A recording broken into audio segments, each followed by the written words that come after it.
में वो है जो 10% कमीशन लेता है सरकारी परचेज पे और सरकारी ठेकों। ये वो है जो बिल्कुल ईमानदार आदमी है, जिसको आप पकड़ ही नहीं सकते, जिसको कोई ना आपके ज़हन को खराब किया और पोल्यूट किया है। और आपके ज़हन में ये बात डाली है कि जितना पैसा तुम ज्यादा हासिल करोगे ना, कि हमने पैसे को पहली वैल्यू के तौर पर अपने दिमाग में कर लिया। मुआशरे में बड़ा वो था जो जिसके पास जिसकी वैल्यू पहला वैल्यू पैसा नहीं था। मेरी आंखों के सामने ये हो गया कि समहाउ हम सब के अंदर ये आना शुरू हो गया कि जिसके पास पैसा ज्यादा है वो बड़ा है, लिहाजा उसकी वजह से एक ब्रांड कॉन्शियसनेस क्रिएट हुई। एक गाड़ी, दो गाड़ी, तीन गाड़ी, इतना बड़ा घर, इतना बड़ा घर, इतने बड़े घर, ब्रांडेड घड़ी, ब्रांडेड जगह। अब चूंकि हर शख्स बड़ा होना चाहता है, कौन है जो बड़ा होना नहीं चाहता? अगर आप ये कहें कि जो सच्चा होगा वो बड़ा होगा, तो सब लोग सच्चा बनने की कोशिश करने में लग जाएंगे।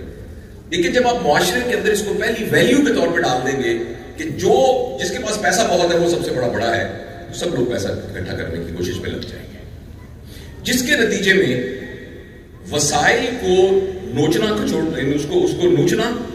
और जब सरकारी वसाइल आपके इख्तियार में आएंगे तो पैसे के पहली वैल्यू होने की वजह से एक शख्स के लिए बिल्कुल मुश्किल नहीं होगा कि जब उसने एक 25 करोड़ के किसी ठेके में साइन करने हैं तो उसमें से 20% अपने लिए रख लेगा चुप करके। मैं और आप यहां बैठे हैं, मैं एक इदारे का हेड रहा हूं जिसका 5.9 बिलियन बजट था कायदे-ए-आज़म मेडिकल कॉलेज का। मुझे पता है कि जो सबसे ईमानदार आदमी है ना कुछ महकमों में, वो है जो 10% कमीशन लेता है सरकारी परचेज पे और सरकारी ठेकों। ये वो है जो बिल्कुल ईमानदार आदमी है, जिसको आप पकड़ ही नहीं सकते, जिसका कोई गुनाह भी नहीं समझा जाता।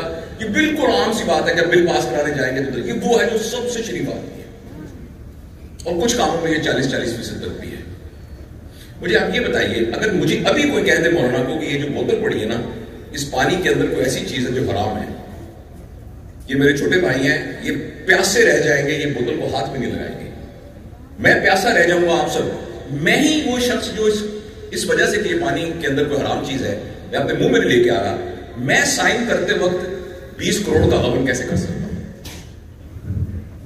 उसकी वजह यह है कि हमने पैसे को पहली वैल्यू के तौर पर अपने दिमाग में कर लिया है, और इसमें से हम में से कोई नहीं बचा। हम खुद एक शख्स एक बहुत बड़ी सी गाड़ी से उतर के आता है, हमारे दिल में उसका एहतराम उससे बिल्कुल मुख्तलिफ होता है जो एक सादा से कपड़ों के साथ पहनता है, हमारे दिमाग में किसी तरीके से घुस गया। और इसका मैं जिम्मेदार हूं। मैं हर यूनिवर्सिटी, हर कॉलेज में जाके तमाम बच्चों से, आप जो बच्चे बैठे हैं, आपसे माफी मांगता हूं। मैं दिल की गहराइयों से, ईमानदारी से अपनी पूरी नस्ल की बिहार पर आपसे माफी मांगता हूं। हमने आपके ज़हन को खराब किया और पोल्यूट किया है, और आपके ज़हन में ये बात डाली है कि जितना पैसा तुम ज्यादा हासिल करोगे ना, इसीलिए आप टीवी पे देख लें, इश्तिहार आते हैं, 2 महीने में 2 करोड़ कमाइए, 4 महीने में 3 करोड़ कमाइए, जैसे कमाना ही हमारी जिंदगी का बुनियादी मकसद है। मैं कमाने की अहमियत से इनकार नहीं कर रहा, अल्लाह ताला करे आपके पास इतने पैसे हों कि आपसे संभाले ना जाए, ताकि आप खैर के काम में आपका पोटेंशियल बढ़े।